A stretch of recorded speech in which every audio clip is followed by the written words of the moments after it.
নিখোঁজের 10 দিন পর হাইকোর্টে শাহজাহান সন্দেশখালী নিয়ে কি জানিয়েছেন সব বিস্তারিত জানাবো। আপনারা দেখছেন top Barasat news YouTube channel. তার বিরুদ্ধে সন্দেশখালীতে গ্রামবাসীকে উস্কানি দেওয়ার অভিযোগ এনেছিল ইডি। অবশেষে সন্দেশখালীর ঘটনায় প্রায় 10 দিন পর খোঁজ মিলল সন্দেশখালী তৃণমূল নেতা শেখ শাহজাহানের। সোমবার কলকাতা হাইকোর্টের দ্বারস্থ হয়েছেন তিনি। আইনজীবী মারফত শাহজাহান হাইকোর্টকে জানান তিনি সন্দেশখালী মামলায় যুক্ত হতে চান, কারণ তিনি চান এই ঘটনায় তার বক্তব্য শোনা হোক। গত 5ই জানুয়ারি সন্দেশখালী তৃণমূল নেতা শাহজাহানের বাড়িতে তল্লাশি চালাতে গিয়ে গ্রামবাসীদের হাতে আক্রান্ত হন ইডি আধিকারিকরা। রেশন দুর্নীতির তদন্তে ওই তল্লাশি অভিযান চালানো হয়েছিল বলেই সূত্রের খবর। কিন্তু ইডি আধিকারিকরা সন্দেশখালীর সরবেড়িয়া গ্রামে শাহজাহানের বাড়িতে সামনে দীর্ঘক্ষণ দাঁড়িয়ে থাকার পরেও দরজা খোলেনি শাহজাহান। যদিও ইডি মোবাইল টাওয়ারের অবস্থান পরীক্ষা করে দেখতে পায় শাহজাহান তার বাড়ির ভিতরেই আছেন। ইডি আধিকারিকরা এরপর দরজা ভেঙে ভিতরে ঢোকার চেষ্টা করলে তাদের ঘিরে ধরেন হাজার খানেক গ্রামবাসী। ইট পাথর লাঠি নিয়ে তারা চড়াও হন ইডি কর্তাদের উপর। ওই ঘটনায় জখম হয়েছেন 3 ইডি কর্তা। তাদের চিকিৎসার জন্য হাসপাতালে ভর্তি করাতে হয়েছিল।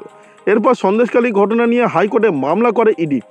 ইডির আইনজীবীরা এসবি রাজু ও ধীরাজ ত্রিবেদী সন্দেশখালী ঘটনায় সিবিআই তদন্ত চেয়ে কলকাতা হাইকোর্টে মামলা করেছিলেন।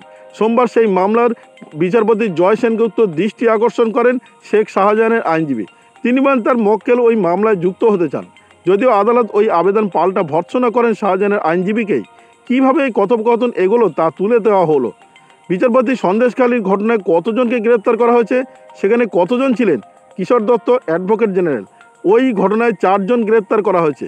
তদন্তের জন্য একটি সুপারভিশন টিম বা তত্ত্বাবধান দল গঠন করা হয়েছে। তদন্তে নজরদারির জন্য ওই দল রয়েছে এসডিপিও, ডিএসপি এবং সার্কুলার ইন্সপেক্টর। অভিযোগ মোতাবেক প্রায় 3000 লোক ছিল।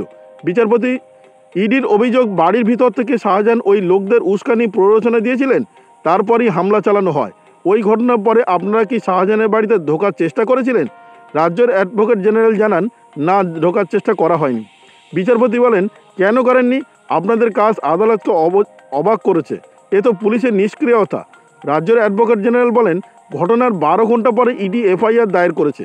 ঘটনার পরের দিন শাহজাহানের বাড়িতে গিয়েছিল পুলিশ। এখনও পর্যন্ত তারা 3 বার সেখানে গিয়েছে। বাড়ি তালাবন্ধ রয়েছে। শাহজাহানের আইনজীবী বলেন আমার মক্কেল চান তাকে এই মামলায় যুক্ত করা হোক। তিনি বলেছেন আমার বক্তব্য শোনা হোক। বিচারপতি ভর্ৎসনার সুরে বলেন এতক্ষণ ধরে পাশ থেকে আপনি রাজ্যের এজিকে বিরক্ত করছিলেন। এটা ঠিক নয়। প্রভাব খাটানোর কোনো চেষ্টা করবেন না। আপনার মক্কেল কেন আত্মসমর্পণ করেননি? শাহজাহানের আইনজীবী বলেন আমার অধিকার ক্ষুণ্ণ হয়েছে।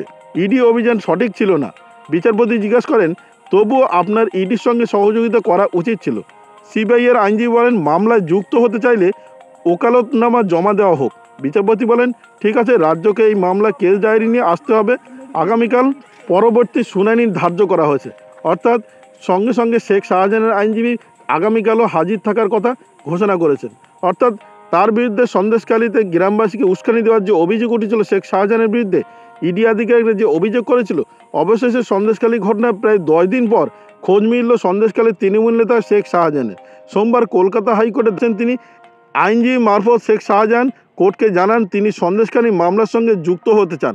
এখন ইডির অভিযোগ করেছে যে বারংবার তিনি আমাদের উস্কানিমূলক মন্তব্য করায় বা উস্কানি দেওয়ার ফলে অনেকটাই আঘাত হয়েছে 3 থেকে 4 জন ইডি আধিকারিক।